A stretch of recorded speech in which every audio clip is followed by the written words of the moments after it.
Assalamualaikum and hello everyone to another segment on my channel. Thank you so much for watching. Now today I have a special guest here with me who has accepted the beautiful religion of Islam.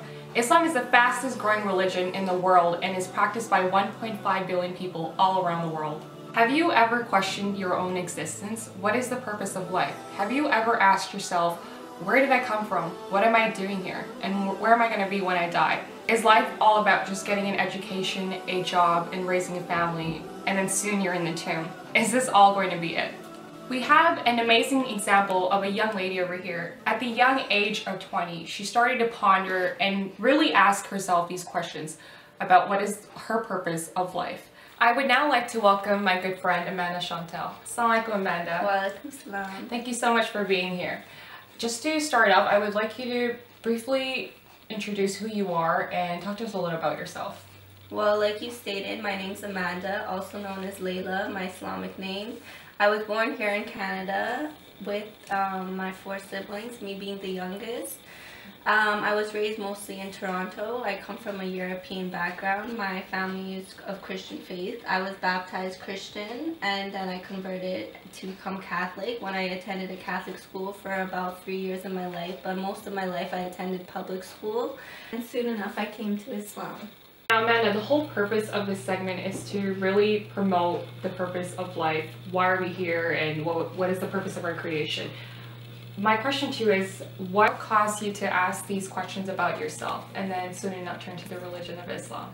So growing up in the public school I attended, I had many Muslim friends, but they never used to wear hijab, so I never thought of them as anything. At that age I was so young, I was probably 10, 11, 12, and I used to they were just my friends. I just enjoyed playing with them, so I never thought of them in that sense. But my best friend Sonia, I used to always go to her house, and her parents would take us to Quran classes, so I would go, but it was in Urdu, so I didn't understand, but I just always acknowledged the strong faith they had, and I would see them praying. And since my family weren't that religious, it always made me wonder and ask questions about God and about creation and stuff. So that's when I really wanted to learn more about religion, so I asked my parents if I could attend a Catholic school. So since in Catholic school I didn't gain the faith that I intended on, I decided in high school that I would go back to public school. So I did attend high school, and it was at that time of my life where I was just getting to know myself, and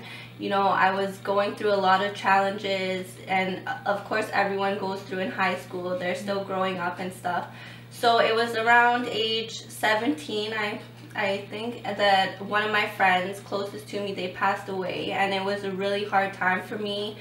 I hit rock bottom. I forgot who I was not happy at all, and it hurt people around me for them to see me that way. And so I just really, once you hit rock bottom, you have to pick yourself up. And so I started hanging out with the wrong crowd, and unfortunately that didn't make me happy. So eventually I was waiting at a bus stop one day, and this man came and he gave me the translated of the Quran, and he said that you should read this. So I spent a lot of time at home getting to know myself and trying to be happy again somehow or another, but I was still very depressed. And so after reading the Quran one day, I just broke down in tears, and I was so upset. And even still, I had a lot of anger and resentment, and I said, why would God take someone so young away from me? Like, I didn't understand it. Why would he put someone through suffering? But unfortunately, in the Quran, all my questions I had, they were all answered, and so it really interests me about Islam. And so I went back to my Muslim friends that were not practicing, and I asked them questions, but they weren't giving me the knowledge I intended on. So I actually called a few masjids close to my area, and I asked if I could meet with the imam there so I can learn more about it, and that's when my journey began. What were some of the challenges that you had faced, and how did you overcome them? Well, I've had many challenges, and I still have challenges today. And I mean, when I first converted, I lost a lot of friends that were really close to me, but I realized in the end that they weren't true friends. I got a lot of rude remarks that I'm a Paki wannabe, I want to be brown, But this is all just ignorance. People don't have the knowledge, and they're just talking about whatever they think, whatever comes to mind. So, you know, I've always been the type of person who never cared what other people had to say. So in that sense, I was always strong. It never got to me. But when my family, who were so close to me, like, they started putting me down and they didn't understand it. They thought it was a culture thing. They were worried about what they see on the media and stuff. So it really hurt me, you know. There was a lot of problems, and you know, they're your parents, so in Islam especially, you have to really respect your parents. So, you know, I always try to educate them and let them know as much as possible. And you know, even still, I still have challenges in my family, but you know, inshallah, hopefully they're gonna learn as time goes on. But of course, it's gonna be hard for any revert, like, explaining to their parents, because they're older than you and they know their ways, not, you know, so it's hard introducing something like Islam and a new religion to them. So they're still learning, but alhamdulillah, they're accepting of it. And so I overcame that challenge with time, explaining, and them seeing me practice and seeing how respectful I was and how helpful, and just my attitude towards them. So over time, we overcame that. And pretty much, I was still trying to gain knowledge before I even converted fully or reverted. It was hard for me to gain knowledge. It was really hard. A lot of people were giving me false facts, and I didn't know what was true and which was not. And there was also a whole Shia and Sunni thing, which before I didn't even know anything about it. When I was reading in the Quran, I was like, what is Shia or Sunni? I mean, our Prophet Muhammad sallallahu alaihi wasallam, he was just Muslim, and the rest of the prophets. So I did not know even what Shia or Sunni was. It got introduced to me through people.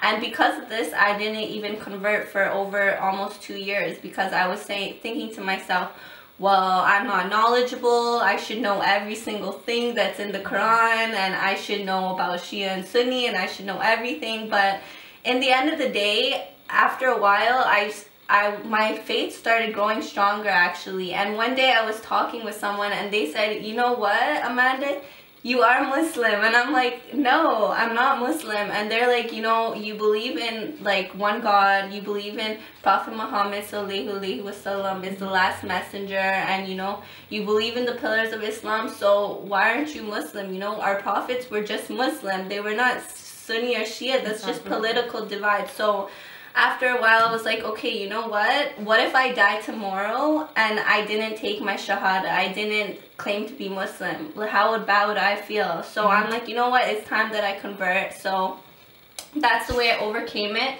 Of course, in society, I had challenges. Even my workplace, my co-workers, they started treating me differently. No one could understand it, because in their mind, they were still thinking it's a culture thing. But then after, I joined a group called New Muslim Care. It's a group with all reverts, and alhamdulillah, I met so many wonderful sisters who have helped me. They told me about their challenges, and they were really just a shoulder to lean on through the hard times, and they helped me out so much. And like, they gave me so much resources, so much knowledge, and pretty much I met so many people from different backgrounds, and I realized this is not a culture thing. There's so many people that are Muslim that are all different religions, backgrounds, and they come from all different places. So it really opened my eyes to a new light, and so that's how I overcame these challenges.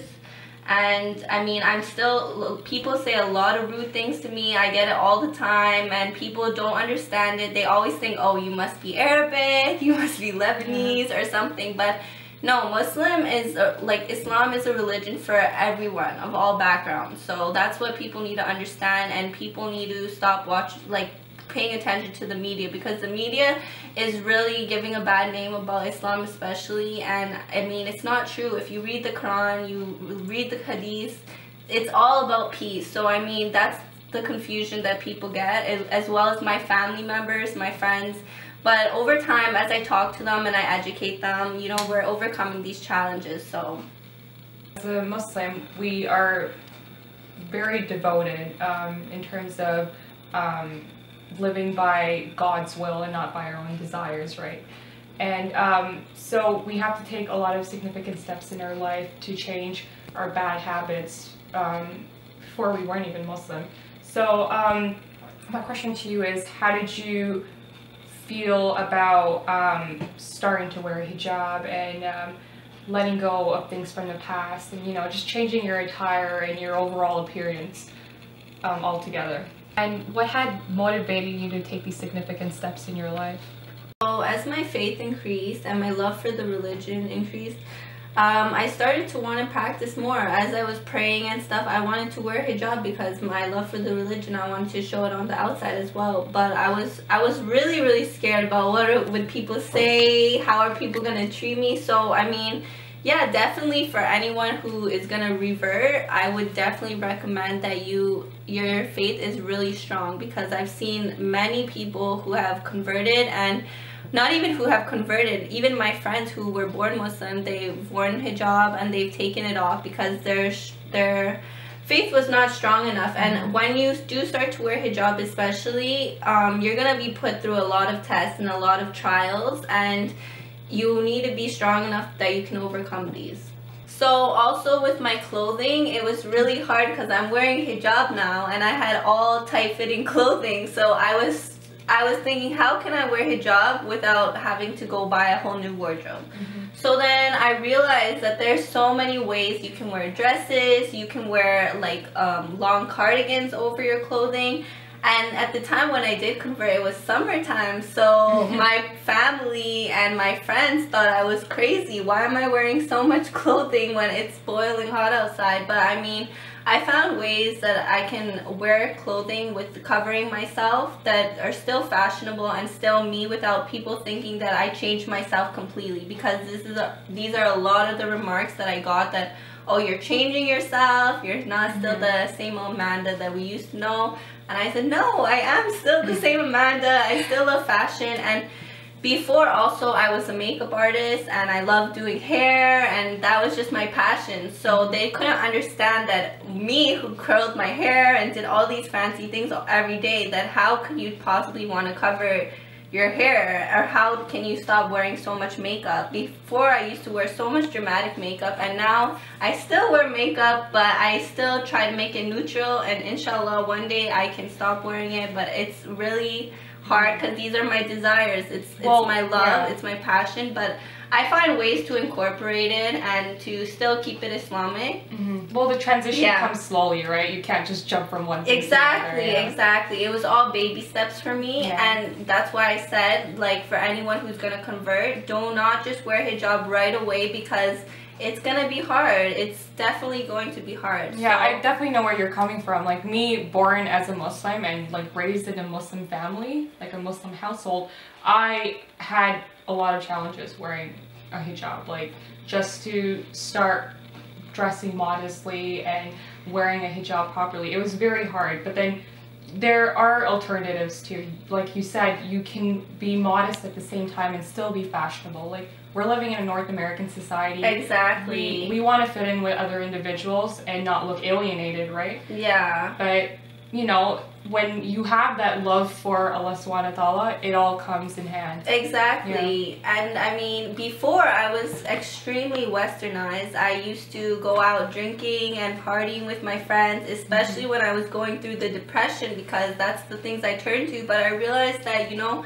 these type of things, they're not going to make you happy. When you come home at the end of the day, you're not going to feel happy and proud with yourself. And, you know, now I realize that when you're going through hardships and you pray, honestly, the pain and anything going through your stress, it just releases right away. Like, the power of prayer is so amazing.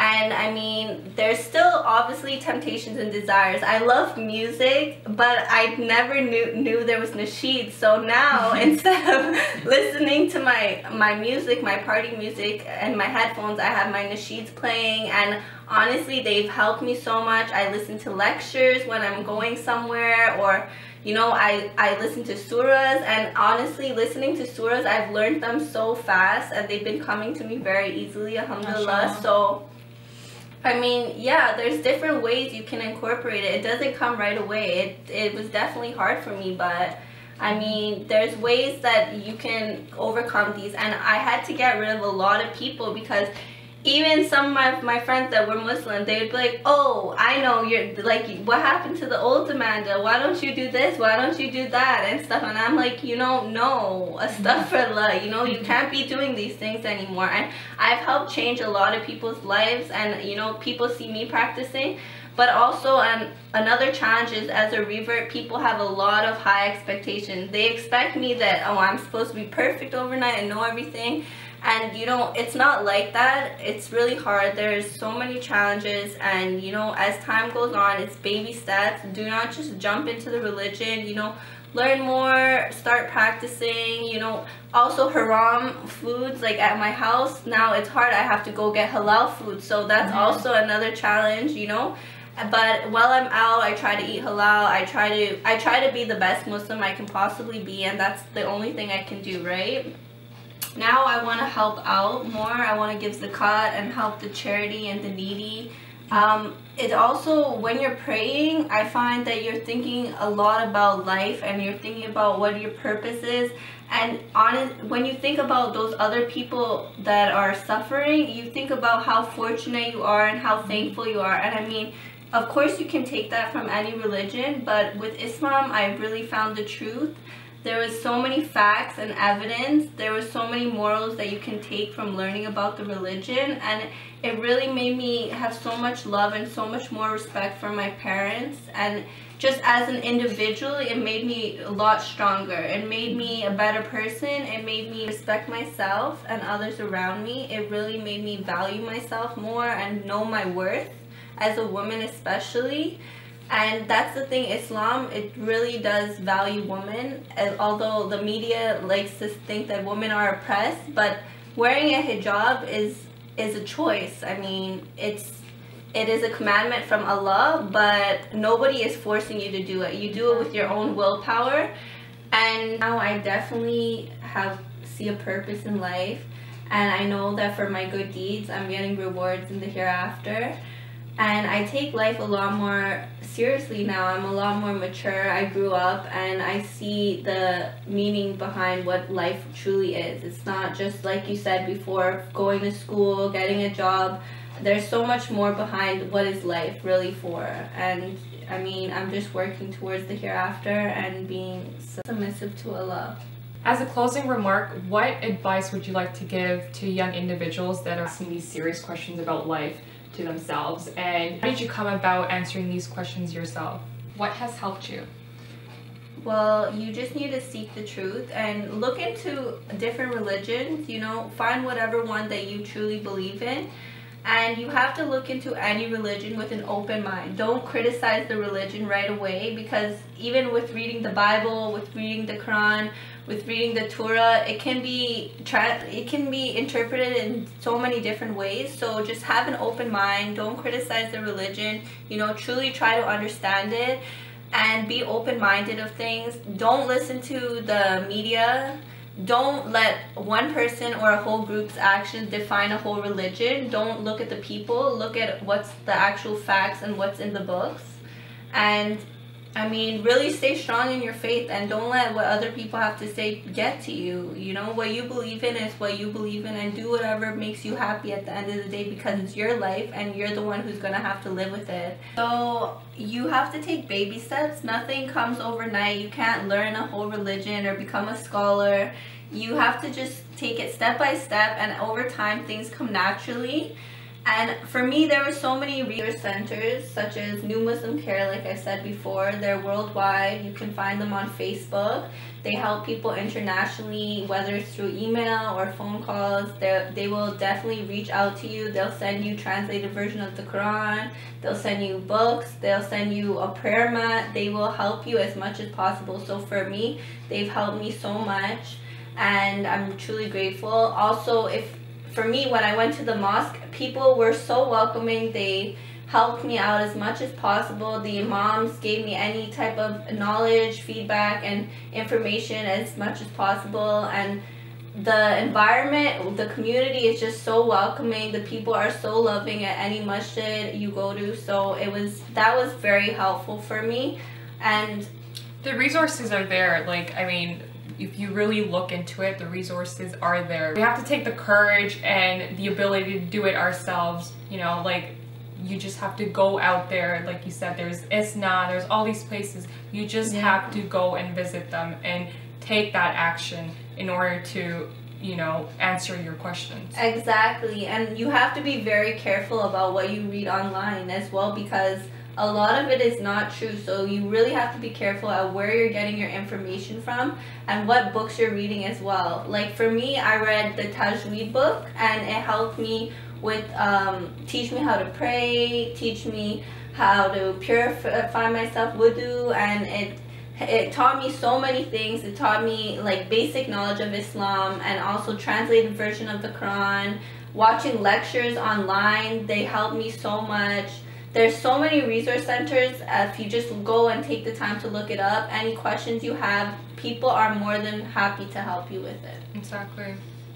Thank you so much, Amanda, for being here and sharing your beautiful experiences and journey with us. It was a pleasure. Thanks for having me. May Allah subhanahu wa ta'ala reward you and make it easier for you and for all of us, inshallah. Thank you so much for tuning in on my video, and if you want to see more videos from me, make sure you like this video and hit the subscribe button. It helps me out a lot. Thank you so much for watching, and I will see you soon. Bye.